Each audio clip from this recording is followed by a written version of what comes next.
अच्छा है, या फिर ये कहना कि हम तो हमेशा अच्छा ही चाहते हैं जनता का। पहली बात तो हमको ये समझना चाहिए कि ये एक्चुअली कोई मेजर नैरेटिव है ही नहीं, क्योंकि जो किसान हैं, जो मुसलमान हैं, जो महिलाएं हैं, जो दलित हैं, जो छात्र हैं, उनको तो पहले से पता है कि बीजेपी सरकार, आरएसएस सरकार झूठ बोलती है। उनको तो बिल्कुल यकीन नहीं है, हमको तो रत्ती भर यकीन नहीं है कि मोदी सरकार ने जो किया है उसको पढ़ने के बाद हमको बिल्कुल यकीन नहीं है कि उसमें जो है वो सही है। हमको इस बात पे भी यकीन नहीं है जो मोदी जी बार बार कहते हैं कि मैं तो इस किसानों के साथ खड़ा हूँ, मैं तो दलितों के साथ खड़ा हूँ, मैं तो महिलाओं के साथ खड़ा हूँ। हमें इसकी सच्चाई पता है, और हमें इसकी सच्चाई इसलिए नहीं पता है क्योंकि हमने अपने आप से मन बना लिया। जैसे बीजेपी ने तो अपने आप से मन बना लिया ना कि मुसलमानों के खिलाफ हमको नफरत फैलानी है, कि मुसलमान तो देश को बर्बाद करना चाहते हैं। तो ये तो उन्होंने अपने आप से मन बना लिया है। लेकिन जो हमने देखा है, चाहे वो दलितों का मॉब लिंचिंग हो, चाहे वो मुसलमानों का मॉब लिंचिंग हो, या फिर यूपी, उत्तर प्रदेश, अलग अलग देश के राज्यों में महिलाओं के खिलाफ जिस तरीके का वायलेंस हो रहा है, चाहे वो इसका इंस्टेंस हो, चाहे वो अभी जब किसान आ रहे थे दिल्ली से इधर, पहले तो वो इतने समय तक पंजाब में प्रोटेस्ट कर रहे थे, 2 महीना उन्होंने लगभग प्रोटेस्ट किया पंजाब में, उसके बाद वो चल के आए। और जब वो चल के आ रहे थे तो उनके ऊपर जिस तरीके से वाटर कैनन छोड़ा गया, जिस तरीके से पूरी रोड की रोड उखाड़ दी गई। और आप देखिए ना, जब जामिया में हिंसा हो रही थी तो पुलिस जो बस जला रही थी, सॉरी स्टूडेंट्स थे वो, किसी और उससे वो जो बस जली थी, तो ये कहा गया था कि देखिए ये सब तो पब्लिक प्रॉपर्टी डिस्ट्रॉय कर रहे हैं, ये पब्लिक प्रॉपर्टी डिस्ट्रॉय हो रही है, इसलिए स्टूडेंट्स को आप सपोर्ट मत कीजिए। लेकिन ये जो रोड खुदी है, ये जो बैरिकेड टूटे हैं, जो सीमेंट डाला गया है गड्ढों में, वो किसकी प्रॉपर्टी है? उसका पैसा कौन देता है? आप और मैं ही तो उसका पैसा न देते हैं, हमारे टैक्स से ही तो वो सब रोडें बनती हैं। तो ये क्या public defamation of public property नहीं है? तो हम ये सब देखते आ रहे हैं, हम दोगलापन भी देखते आ रहे हैं। जिस तरीके से बीजेपी कुछ कहती कुछ और है, करती कुछ और है, हम उसके पीछे की मंशा समझते हैं। जब सीए का प्रोटेस्ट चल रहा था तब भी मोदी जी कह रहे थे कि ये तो मुसलमानों को भ्रमित किया जा रहा है, कांग्रेस भ्रमित कर रही है, वामपंथी पार्टियां भ्रमित कर रही हैं। तो ये भी वही हो रहा है कि भ्रमित किया जा रहा है। मोदी सरकार का ये मानना है कि उन्हीं को सब कुछ पता है, और जो लोग अपोज कर रहे हैं उनको कुछ नहीं पता। उनको लगता है कि अगर वो ऐसा बोलेंगे कि वामपंथी पार्टी भ्रमित कर रही हैं या स्टूडेंट ऑर्गेनाइजेशंस भ्रमित कर रही हैं, तो लोग उससे टूट जाएंगे। पर ऐसा सच नहीं है, क्योंकि जो किसान बैठे हैं या जो सीए के प्रोटेस्ट में लोग बैठे थे, उनको भी पता था कि जब भी मजदूरों के हक की बात आई है, किसानों के हक की बात आई है, तो वामपंथी पार्टियां खड़ी रही हैं। सबसे ज्यादा स्टूडेंट्स ही पिटते हैं जब भी कोई प्रोटेस्ट मूवमेंट होता है। तो उनको पता है कि स्टूडेंट्स हमारे साथ हैं, वामपंथी पार्टी हमारे साथ है। और इस वजह से ये कहना कि ये हाईजैक हो गया है, या फिर ये कहना कि नहीं फ़ायदा है, भ्रमित किया जा रहा है, इसका कोई मतलब नहीं है। ये हमने सीए के टाइम पे ही देख लिया था कि वो कैसी बातें करते हैं और इसका कोई लॉजिक नहीं होता है, वो अभी भी यही हो रहा है। आपको क्या लगता है क्या मंशा हो सकती है? क्योंकि इसको एक तरीके से कहा जा रहा है कि ये लेफ्ट का हो गया है, क्योंकि हमने अभी देखा लेफ्ट वर्सेस राइट है। ये कुछ किसान जो कल आए थे उन्होंने ये बोला। देखिए, पहले अगर हम लोग लेफ्ट वर्सेस राइट कर रहे हैं तो हमको ये भी बात सोचनी चाहिए कि लेफ्ट क्या होता है और राइट क्या होता है। लेफ्ट वो होता है जो जहाँ पे कभी भी सोसाइटी में जहाँ पे भी किसी भी तबके पे अगर दमन हो रहा है, किसी का भी हक छीना जा रहा है, किसी की भी रोटी पे लात मारी जा रही है, उसके लिए जो आवाज़ उठाते हैं वो लेफ्ट होता है। हमेशा से ही ऐसा हुआ है कि जिस तरीके की धारणाएं हुई हैं, जिस तरीके के सोसाइटी में चलन रहा है, जिसकी वजह से हमेशा ही एक कास्ट कह लीजिए, एक धर्म कह लीजिए, एक तरह का लोग, एक तरह का समाज का जो तबका है वो हमेशा से ऊपर रहा है और हमेशा से दमन करता रहा है समाज के दूसरे तबके के ऊपर। तो इसके खिलाफ जब भी आवाज़ उठाई है, जो भी आवाज़ उठी है, उसको लेफ्ट कहते हैं। राइट वो होता है जो हमेशा रेशियल सुपीरियरिटी के लिए लड़ा है। भगत सिंह को हम लोग मानते हैं, हम भगत सिंह के नारे लगाते हैं, हम अम्बेडकर के नारे लगाते हैं, क्योंकि ये सब एक प्रोग्रेसिव विचारधारा से आते हैं। इन सब ने जो भी शोषण हुआ है, जो भी समाज में दमन हुआ है, उसके खिलाफ बोला है।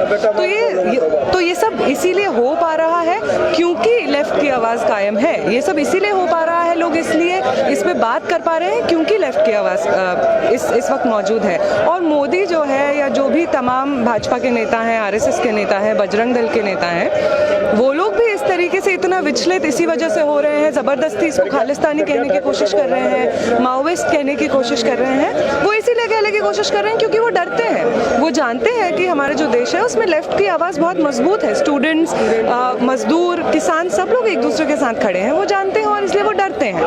और ये डर ही छुपाने के लिए वो बार बार कहते हैं कि देखो लेफ्ट तो मर गया, वो बार बार कहते हैं कि देखो स्टूडेंट तो सब एंटी नेशनल है, वो बार बार कहते हैं कि किसान तो सब खालिस्तानी है।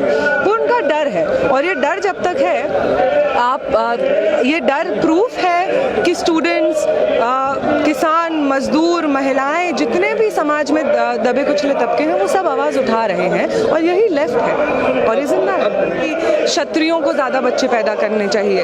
लव जिहाद का जो पूरा आइडिया है वो भी तो यही ना है। वो कह रहे हैं कि मुसलमान हिंदू लड़कियों को फंसाएंगे और बहुत सारे बच्चे पैदा करेंगे और जो हिंदू पॉपुलेशन है वो कम रह जाएगी और मुस्लिम पॉपुलेशन उसको ओवरटेक कर जाएगी। तो ये जो पूरा तरीका है ये देखने का कि महिलाओं का काम तो सिर्फ यही है कि वो बच्चा पैदा करें ताकि एक रिलीजियस जो सुपीरियरिटी है वो मेंटेन हो सके या फिर जो एक जाति की सुपीरियरिटी है वो मेंटेन हो सके।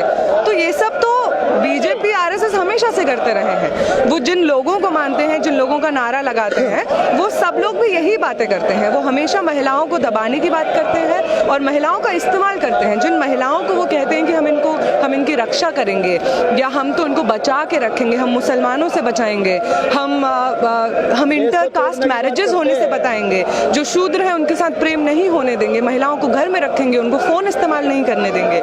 ये सब इसीलिए तो ना हो रहा है ताकि अपनी कास्ट का हेजेमनी मेंटेन कर सकें, ताकि ये रिलीजियस हिंदुओं का एक हिंदू राष्ट्र कायम कर सकें। तो ये चाहे वो प्रज्ञा ठाकुर हो, चाहे वो योगी आदित्यनाथ हो, चाहे वो मोहन भागवत हो, ये हर समय पे आप अभी भी बोलते आए हैं और आप आगे भी देख लीजिएगा वो इसी तरीके की बात करेंगे, जिससे साफ जाहिर होता है कि पूरी आरएसएस के लिए, पूरे बीजेपी के लिए महिलाएं सिर्फ बच्चा पैदा करने की मशीन बन गए हैं और वो महिलाओं का लगातार इस्तेमाल करेंगे। ये बात बहुत नोट करने लायक है कि वो जिस तरीके से महिलाओं की बात करते हैं कि महिलाएं खतरे में है, हम अपनी महिलाओं को बचाएंगे, ये बिल्कुल सही कह रहे हैं। वो एक तरीके से अपमान करना है। ये हिंदू महिलाओं का भी अपमान कर रहे हैं, ना सिर्फ मुसलमानों का अपना अपमान करते हैं, ये हिंदू महिलाओं का भी अपमान करते हैं। हिंदू महिलाओं के शरीर का इस्तेमाल होता है, उनकी आज़ादी का, उनके अधिकारों को कुचला जाता है, इसलिए ताकि धर्म की सुपीरियरिटी मेंटेन की जा सके, कास्ट की सुपीरियरिटी मेंटेन की जा सके। और ये बीजेपी आरएसएस की बहुत पुरानी पॉलिटिक्स है, इसमें कुछ नया नहीं। तो इसका मैडम हल क्या है आपके हिसाब से?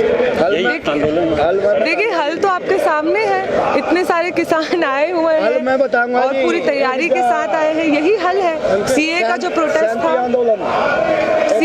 प्रोटेस्ट था, सही कह रहे हैं, ये जो सीए का प्रोटेस्ट था वही इसका हल है। ये समझना कि ये जो खालिस्तानी बोल रहे हैं या ये जो कह रहे हैं कि ये तो सिर्फ लेफ्ट का हो गया है, तो ये जो अलग अलग कैटेगरीज हैं, अलग अलग श्रेणियां हैं, इसमें बांटना राइट का काम है।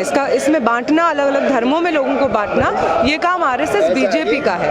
और इस काम को समझना कि ये लव जिहाद से हमें क्या बोलना चाह रहे हैं, किसी को खालिस्तानी बोल के हमें क्या बोलना चाह रहे हैं, यही पॉलिटिक्स को समझना और इसके खिलाफ खड़े होना। अगर कोई खालिस्तानी कह रहा है तो ये बोलना कि नहीं, सभी धर्म के लोग इस आंदोलन में शामिल हैं और योगदान देने के लिए तैयार है। ये कहना, सीए के प्रोटेस्ट में ये कहना कि जो मुसलमानों को आपने कैद करके रखा है झूठे केसेस में, जो एक्टिविस्ट्स को आपने कैद करके रखा है झूठे केसेस में, चाहे वो ट्राइबल एक्टिविस्ट्स हों, चाहे वो सीए के एक्टिविस्ट्स हों, उन सबको रिहा कीजिए। क्योंकि हम सबकी जो लड़ाई है वो दमन के खिलाफ लड़ने की लड़ाई है, वो हक के लिए हमारी लड़ाई है। सब जानते हैं कि अंबानी अडानी उनके बहुत प्रिय मित्र हैं, इसीलिए भी हम देखते हैं कि जब किसान अपनी मांगे रखते हैं तो उन्होंने कृषि बिल भी उसमें रखा है और जो इलेक्ट्रिसिटी अमेंडमेंट एक्ट है इस साल का, वो भी उन्होंने रखा है। और इन सब बिलों में, और आप शिक्षा की, अगर आप शिक्षा की बात देखना चाहें, क्योंकि मैं एक स्टूडेंट हूँ, तो आप देखिए शिक्षा को भी तो बेच दिया है। सीट्स बढ़ाने के बजाय सीट्स कम की जा रही हैं। मैं जिस यूनिवर्सिटी से आती हूँ, अम्बेडकर यूनिवर्सिटी,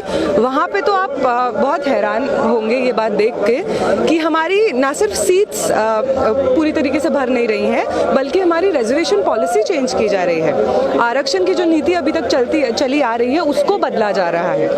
हमारी यूनिवर्सिटी में 100% फी एग्जेम्पशन मिलता था, जो SC ST PWD कैटेगरी के स्टूडेंट्स एडमिशन लेते थे उनको, उसके ऊपर हमला हो रहा है। इस साल उसको पूरी तरीके से, ये जो प्रोविजन है इसको पूरी तरीके से वापस लेने की बात हो रही थी।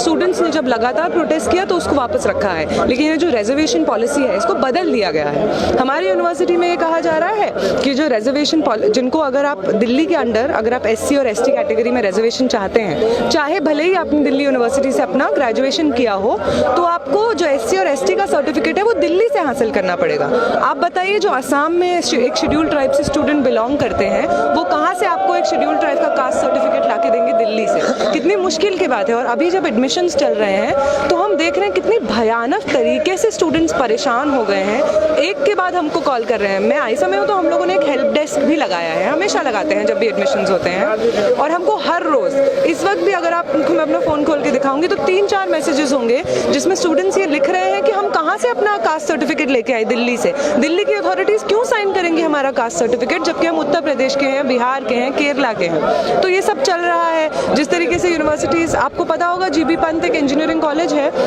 उसको तो बंद करा दिया गया है। अलग अलग आपको पता होगा कि JNU में एक बात कही जा रही है कि JNU में सबसे पहले NEP लागू होगा, JNU का नाम बदलेंगे, इन सबको बेच दिया जाएगा। शिक्षा बिक रही है, खेती बिक रही है, सब कुछ तो बेच दिया है। और ये इसलिए भी है क्योंकि वो उनके मित्र हैं, उनको सीधा